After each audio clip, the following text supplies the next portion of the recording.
I remember the exact moment I opened the envelope. It was a Tuesday. 7:42 in the morning. I had been awake since 4. I remember the light in my kitchen. I remember the sound of a car passing outside. I remember my hands being completely steady. In a way that surprised me. Because everything else inside me was not. I read the result once. Then I folded the paper very carefully.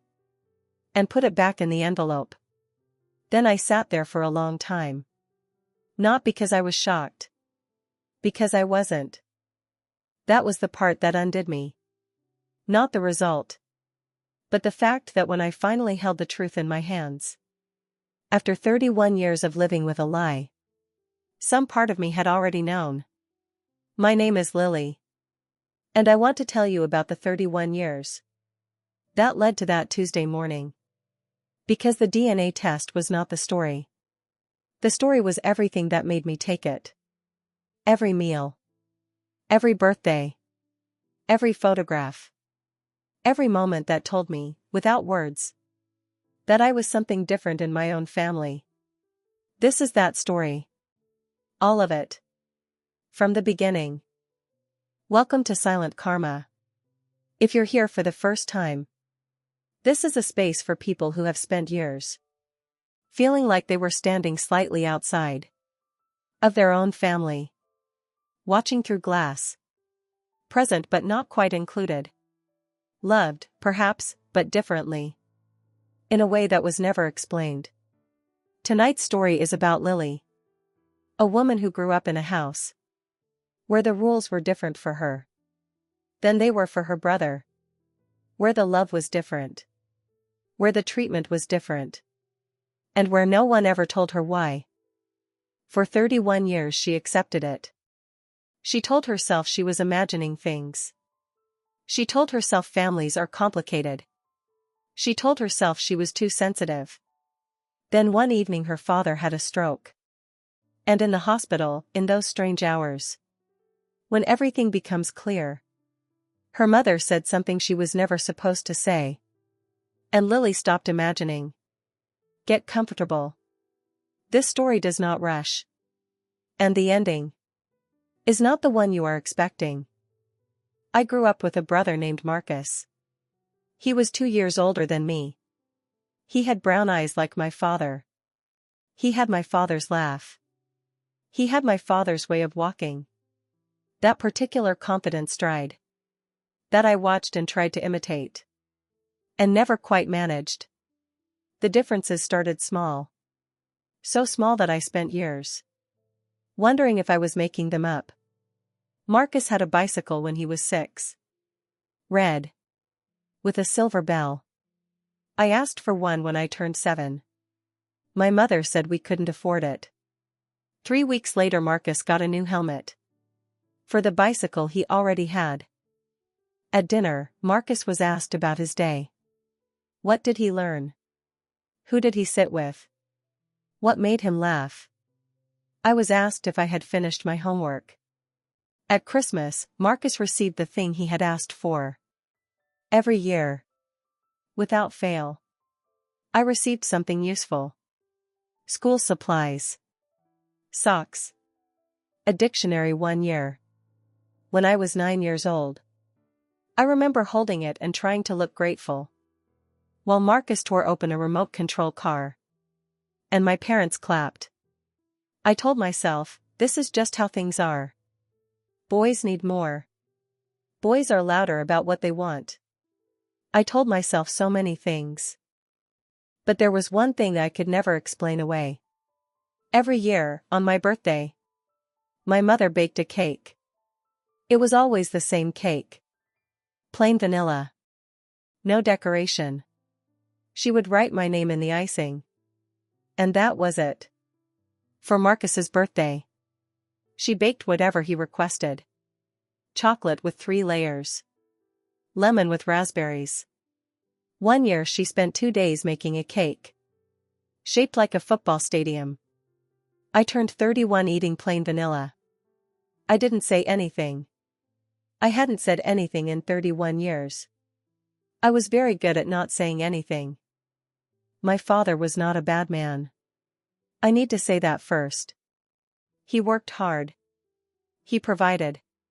He was never violent, never cruel in any visible way. But he had a way of being present for Marcus that he simply was not for me. He coached Marcus's soccer team for 4 years.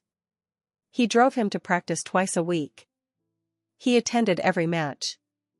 He kept a scrapbook of the team's victories in the drawer of his bedside table. I did gymnastics from age 8 to 13. My father attended 2 competitions.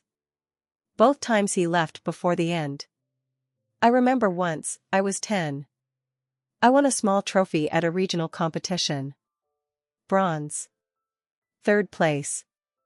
I carried it home on the bus because my father had forgotten to pick me up. When I got home, he was watching television. I showed him the trophy. He said, "That's nice, Lily." Then he turned back to the screen. I put the trophy on my bookshelf. 2 weeks later it was gone. I never found out where it went. I never asked. What I remember most about my father is not the things he did wrong. It's the quality of his attention. The way it flowed, warm and easy, toward Marcus. And the way it seemed to stop just before it reached me. Like something interrupted it. Like something made it turn away. I spent 31 years wondering what that something was. I was 31 years old when I found out. Lily didn't grow up hated. She grew up overlooked. And sometimes that is harder. Because there's nothing specific to point to. Nothing dramatic enough to explain. Just a lifetime of small moments that add up to one large truth. You were never quite the same as everyone else in the room. And no one ever told you why. Lily didn't grow up hated. She grew up overlooked. And sometimes that is harder. Because there's nothing specific to point to. Nothing dramatic enough to explain. Just a lifetime of small moments that add up to one large truth. You were never quite the same as everyone else in the room. And no one ever told you why. I left for college at 18. I went as far as I could afford to go. The first night in my dorm room, I sat on my narrow mattress and waited to feel something. Homesick, maybe. Or free. What I felt was neither. I felt like I had been holding my breath for 18 years. And had just remembered that I didn't have to anymore. I studied hard. I made friends. I learned that there were people in the world who were glad to see me when I walked into a room. Who asked about my day and wanted to know the answer. Who remembered what I had told them the week before. I learned, slowly, what it felt like to take up space without apology. But I still went home for holidays. I still called every Sunday. I still sat at the table and ate the plain vanilla cake. And told myself that families are complicated. And that I was lucky to have one. Marcus had married by the time I was 26. My parents flew to his wedding. Paid for the venue. My father made a speech that made everyone cry. When I got married 2 years later, my parents came. My father did not make a speech. He said he wasn't comfortable speaking in public. I had watched him speak at Marcus's wedding for 11 minutes without notes. He had not seemed uncomfortable then. I said nothing. I danced with my husband. I told myself it didn't matter. I was 31 years old. And I was still telling myself the same things I had told myself when I was 7. My father had a stroke on a Wednesday in October. He was 63 years old. I drove 4 hours to the hospital. I arrived at 11 at night. My mother was in the waiting room. Marcus was already there. My mother hugged Marcus when she saw him. Long and hard. Then she looked at me over his shoulder. And said, "Good. You came." Not, "I'm glad you're here." Not, Thank you for driving all this way. Good. You came. Like it had been uncertain whether I would. Like my presence was functional rather than wanted. I sat down. I said nothing. I was very good at sitting down and saying nothing. My father was stable by midnight. The doctor said it had been a minor stroke. He would need rest and monitoring. He was expected to recover well. Marcus went home around 2 in the morning. He had work the next day. His wife was waiting. I stayed. I don't know exactly why I stayed. Maybe because leaving felt wrong. Maybe because I had driven 4 hours. And couldn't make myself turn around. Maybe because some part of me was still hoping for something I couldn't name. Whatever the reason, I stayed. And at 3:17 in the morning, my mother, exhausted and unguarded, said the thing she had kept inside for 31 years. We were sitting in a small family room, just off the main ward. The chairs were hard plastic. There was a vending machine humming in the corner. My mother had a paper cup of coffee. She hadn't touched. She was looking at the wall. I was looking at my hands. Then she said, very quietly, not to me exactly, more to the room, to the night, to herself. He always knew. I went very still. She said, I thought it would be easier if he just tried. But it wasn't easier. It was never easier. Some men can't. I said, very carefully. What did he know, Mom? She turned and looked at me. And in her face I saw something I had never seen there before. Not love exactly. Something older and more complicated. Something that looked, unmistakably, like guilt. She said, go home, Lily. I said, tell me what he knew. She stood up. She walked to the window. She stood with her back to me for a long time. Then she said, that you weren't his. 3 words. That you weren't his. I sat in that hard plastic chair. At 3:17 in the morning. In a hospital waiting room with a humming vending machine. And I thought about a bicycle I never got. A trophy that disappeared. A speech that was never given. Plain vanilla cake for 31 years. And I understood. Finally. Completely. I understood everything. 3 words. That you weren't his. Think about what that means. A man who knew. Who chose to stay. Who raised a child that wasn't his. And who couldn't quite bridge the distance. And a woman who watched it happen. For 31 years. And said nothing. What do you call that? Cowardice? Survival? Or something too human to name? I didn't go home that night. I sat in my car in the hospital parking lot. Until the sky started to lighten. I didn't cry. I didn't call my husband. I just sat. I thought about the word, knew. He always knew. Not discovered. Not suspected. Knew. Which meant my mother had told him. Before the marriage. After. At some point she had looked at him. And told him the truth. And he had made a decision. To stay.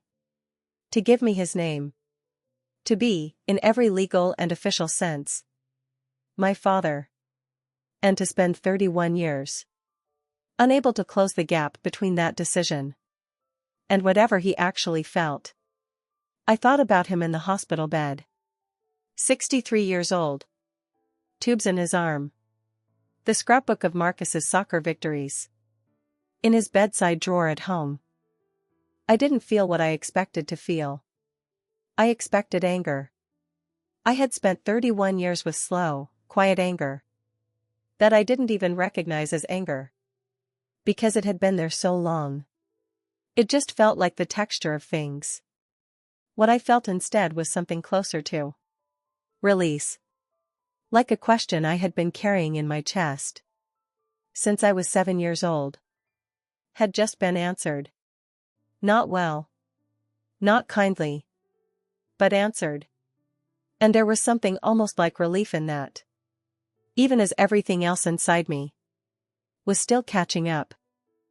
I drove home in the morning. I told my husband what had happened. All of it. Everything. The 3 words. The parking lot. 31 years of plain vanilla cake. He listened without interrupting. When I finished, he was quiet for a moment. Then he said, "What do you need?" Not, "What does this mean?" Not, "What are you going to do?" "What do you need?" I said, "I need to know who my father is."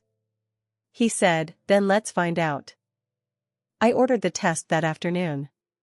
A standard DNA ancestry kit. The kind that also checks for biological relatives. I paid for the expedited processing. My mother called me the next day. She had clearly had time to think. Her voice was controlled in a way that told me she had rehearsed. She said, "About last night." I want to explain. I wasn't thinking clearly. I was tired and scared, and I said something that wasn't entirely accurate. I said, "It's okay, Mom." She relaxed slightly. I could hear it in her breathing. Then I said, "I already ordered the test." The silence that followed lasted 8 full seconds. I counted. Then she said, "Lily, please don't do this. This will hurt people. This will hurt your father." I said, "The man in the hospital is not my father. You told me that yourself. At 3:17 in the morning. I was there." She hung up. She called back 6 minutes later. I let it go to voicemail. I let it go to voicemail 17 times over the next 4 days. On the 5th day, Marcus called. My brother. My not brother. The boy with the red bicycle and the football stadium cake. He said, "Mom called me. She's very upset. She says you're doing something that's going to destroy the family." I said, "What did she tell you?" He said, "Just that you're doing a DNA test. And that you should stop." I said, "Marcus, did she tell you why a DNA test might change things?" There was a pause. He said, "No. Should she have?" I said, "I'll talk to you after I get the results." He said, "Lily." I said, "It's okay, Marcus. I promise. I'll talk to you after." He trusted me. That was the thing about Marcus. He had always trusted me. He just hadn't, until now, had any reason to wonder why everything had been the way it was. He was about to have one. My mother sent a letter. An actual paper letter, handwritten. 4 pages. She wrote about the family. About my father's health. About how some things are better left in the past. About how I was being selfish. About how the truth was not always the most important thing. I read the letter once. I put it in a drawer. I did not respond. The test was processing. I was waiting. The way I had learned to wait. Quietly. Without moving. Until it was time. The results took 22 days. In those 22 days I did something I had never let myself do before. I went back. Through every memory I had. Not looking for pain. Looking for understanding. I thought about the way my father looked at me when I won that bronze trophy at 10. "That's nice, Lily." And the way his eyes went flat. Not unkind. Just distant. Like he was seeing something other than me. I thought about every Christmas. Every birthday. Every school play he half attended. Every dinner where Marcus was asked about his day. And I was asked about my homework. And I thought, for the first time, about what it must have been like for him. A man who knew. Who woke up every morning next to a woman. Who had kept a secret from him. Who looked across the breakfast table at a child who was not his. And tried, perhaps, to love her anyway. And found, every day, that he could not quite get there. I am not excusing him. A child deserves better. I deserved better. But somewhere in those 22 days, I stopped thinking of him as a villain. He was a man who had made a decision that was beyond his capacity to fully honor.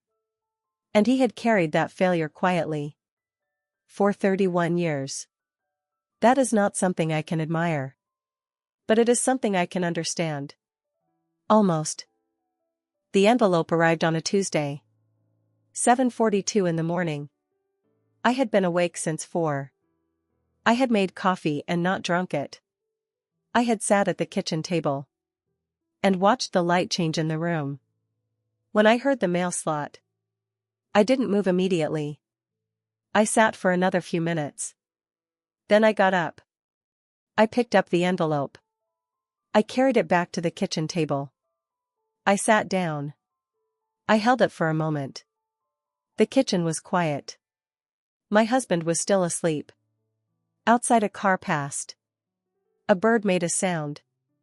The refrigerator hummed. I opened the envelope. I unfolded the paper inside. I read the result. Paternity, excluded. The man listed as my father on my birth certificate was not my biological father. Below that, a list of potential biological matches found in the database.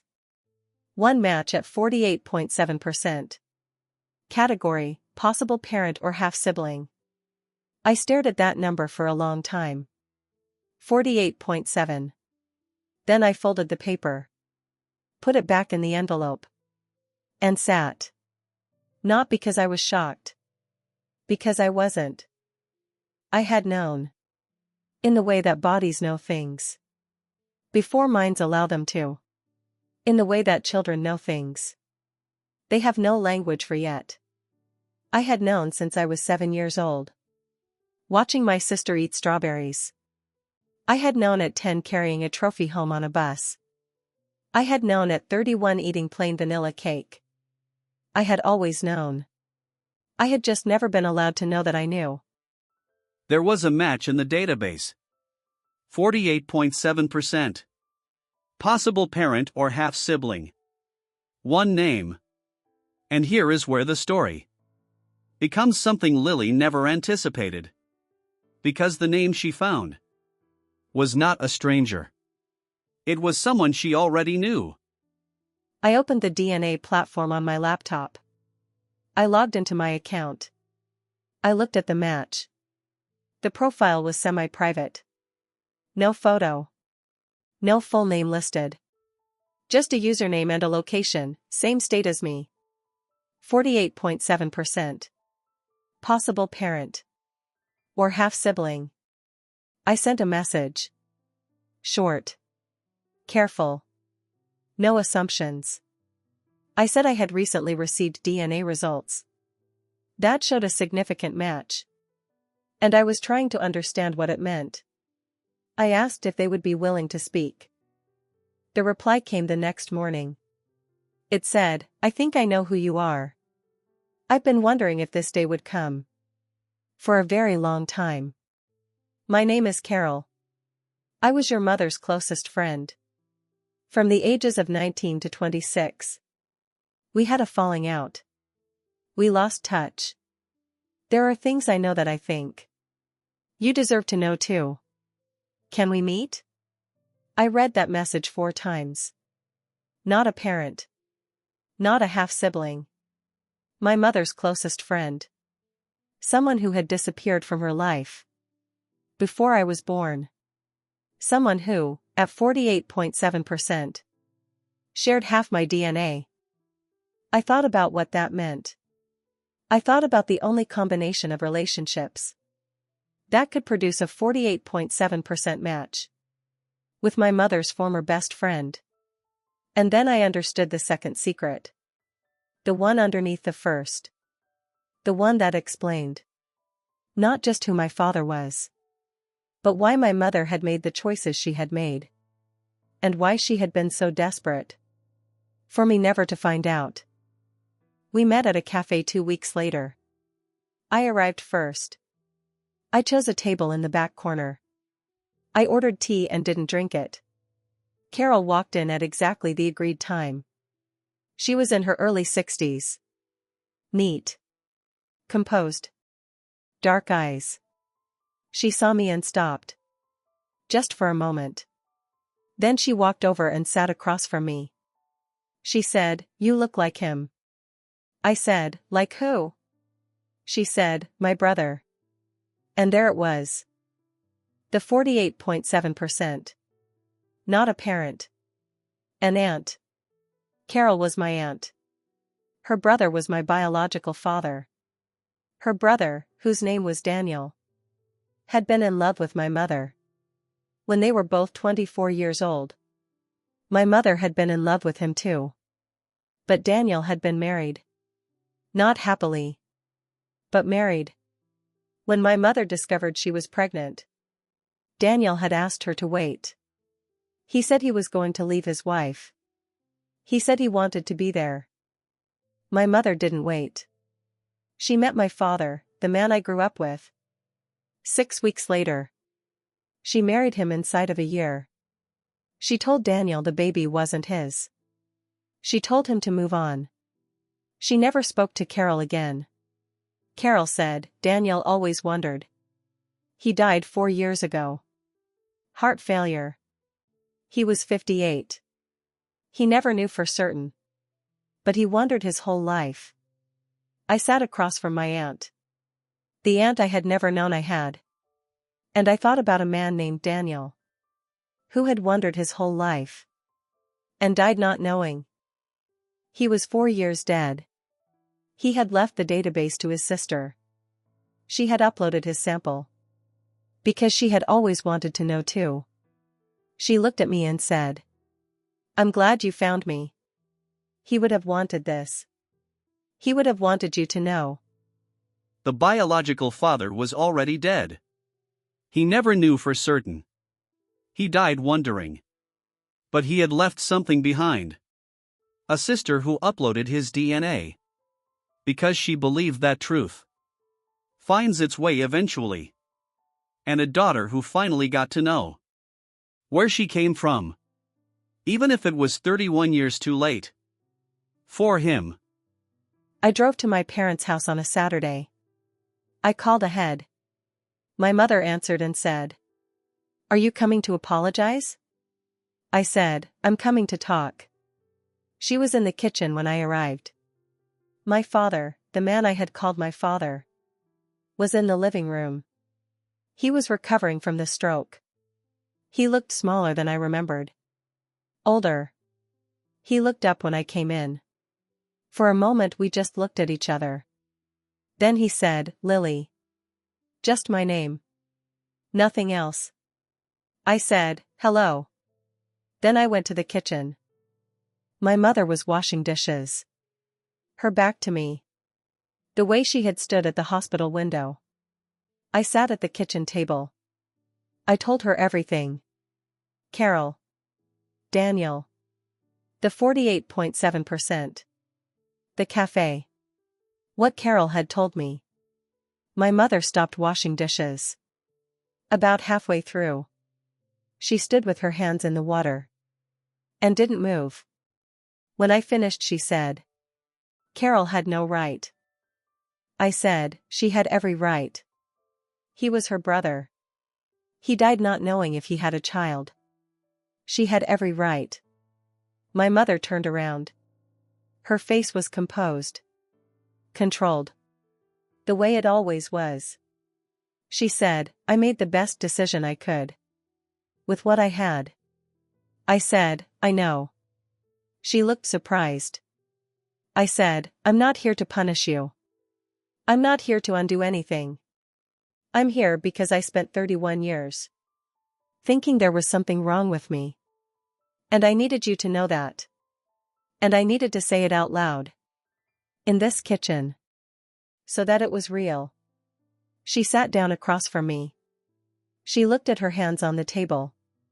She said, "There was never anything wrong with you." I said, "I know that now. But I didn't know it then. And that's what I needed you to hear." Before I left, I went into the living room. My father was still in his chair. The television was off. He had been listening, I think. The kitchen was just through the wall. I sat down on the sofa across from him. We sat in silence for a moment. Then he said, "I tried." Just that. I tried. I said, "I know." He said, "I didn't try hard enough." I said, "No. You didn't." He nodded. He looked at his hands.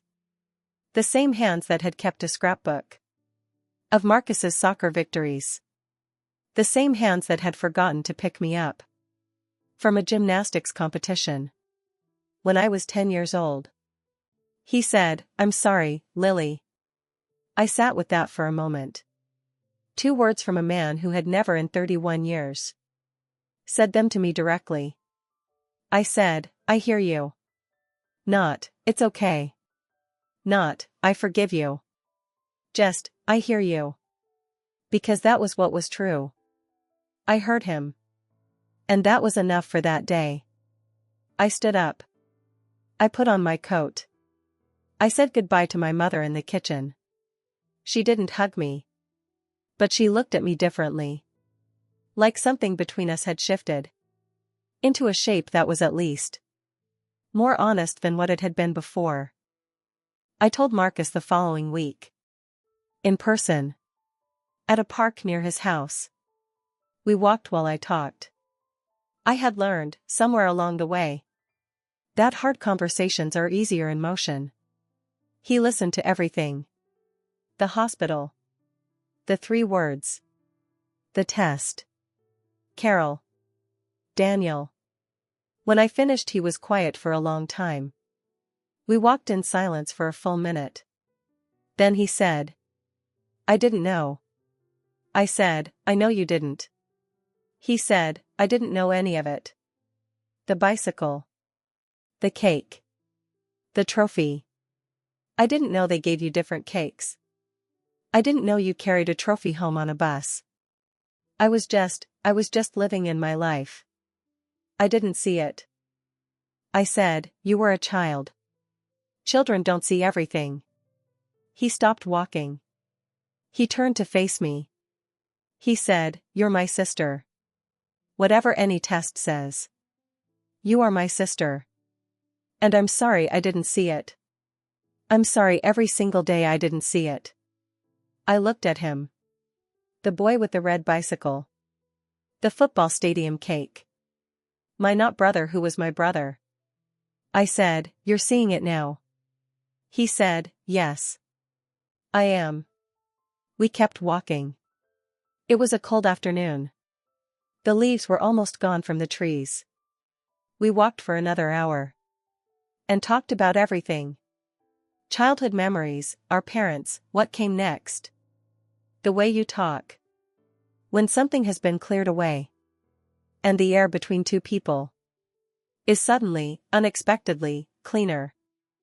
Carol and I met 3 more times. Over the following months. She brought photographs. Daniel at 24. The year he and my mother knew each other.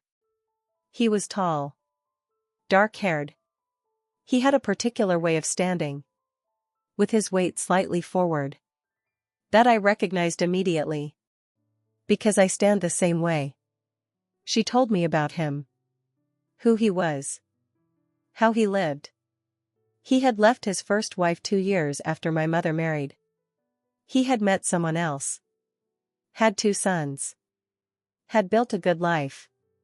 But Carol said, every year in the spring. He got quiet for a few days. His wife knew there was something. He never explained it fully. Just said, "There's someone I think about." He meant me. A person he wasn't sure existed. A maybe daughter he had been told wasn't his. And had never fully believed. Carol introduced me to his sons. My half-brothers. They were cautious at first. Understandably. But they were also curious. And kind. And one of them, the younger one, whose name was Tom, had the same way of standing. Weight slightly forward. We laughed about that. The first time we laughed together. It was a small thing. But it was something. 6 months after we first met, Carol asked me to come over. She said she had found something. While going through Daniel's old belongings. Something she thought I should see. It was a letter. Handwritten. Dated 30 years ago. Addressed to a daughter. He wasn't sure he had. He had written it and never sent it. Because he didn't know where to send it. Because he didn't know her name. Because he wasn't sure she existed. But he had written it. 4 pages. He wrote about who he was. What he valued. What he regretted. He wrote about the choice he hadn't been given. The chance to know. He wrote about the spring days. When he got quiet. He said he hoped, wherever she was, that she knew she was wanted. That not being there was not the same as not caring. That if she ever wondered whether she had been loved by someone she never met, the answer was yes. Without condition. Without reservation. From a distance he had not chosen. I read the letter in Carol's living room. She sat across from me and let me read. When I finished, I folded it. Very carefully. Along the original creases. I said, "Can I keep this?" She said, "It was written for you." I put it in my bag. I drove home. I sat at my kitchen table. The same table where I had opened the DNA envelope. On a Tuesday morning. And I held the letter. And let myself feel. Everything I had been holding back. For 31 years. That was the moment I cried. Not when I got the results. Not at the hospital. Not in the parking lot at 4 in the morning. Here. With a letter from a man I never met. Who had loved me from a distance. For 31 years. A year has passed since the envelope arrived. My life looks the same from the outside. Same work. Same house. Same husband. Who asked what I needed. And then helped me find it. But inside, something is different. Settled. Like furniture that has been moved. To where it always should have been. I see my parents occasionally. My father is recovered from the stroke. He is quieter now. More careful with his words. Once, at dinner, he asked about my work. The way he used to ask Marcus. What was I working on? What was interesting? What was hard? It was a small thing. A late thing. But I answered. And he listened. And that was something. My mother and I are careful with each other. We are not the same as we were. We are not close in the way I once wanted. But we are honest. Honest in a way we never were. And I think that is the most I can ask of it right now. Marcus calls every week. He calls more than he used to. Sometimes he just calls to say hello. No reason. No occasion. Just, I was thinking about you. I tell him about Carol. About Tom and the way we both stand. He laughs every time I mention it. He is my brother. Whatever any test says. The letter from Daniel sits in a box on my shelf. I don't read it often. But I know it's there. What it gave me was not a father. It was too late for that. And I have made my peace with too late. What it gave me was something else. Proof that I was wanted. That I had been thought of. That someone, somewhere, had spent 30 years. With a quiet space in him shaped like me. That is not nothing. That is, in some ways, everything. I think about the plain vanilla cake sometimes. 31 years of it. And I think, that cake was never about me. It was about my mother's guilt. And my father's distance. And a secret that made everyone smaller than they needed to be. Including me. But I am not small anymore. I know where I come from. I know who I am.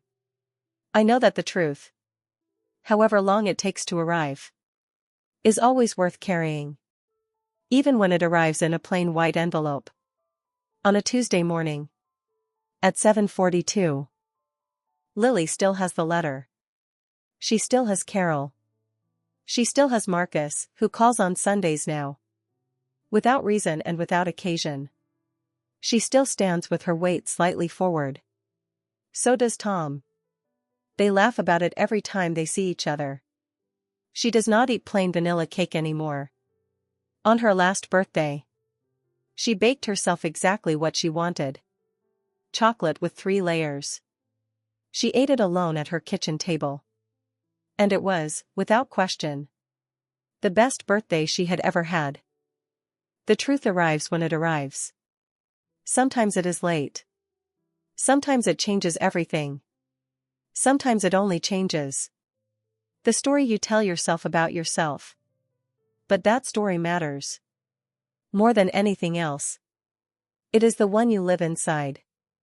If these stories help you rest. If they remind you that the questions you have been afraid to ask are worth asking. Subscribe. Turn on notifications. A new story every single day. This is Silent Karma. Good night.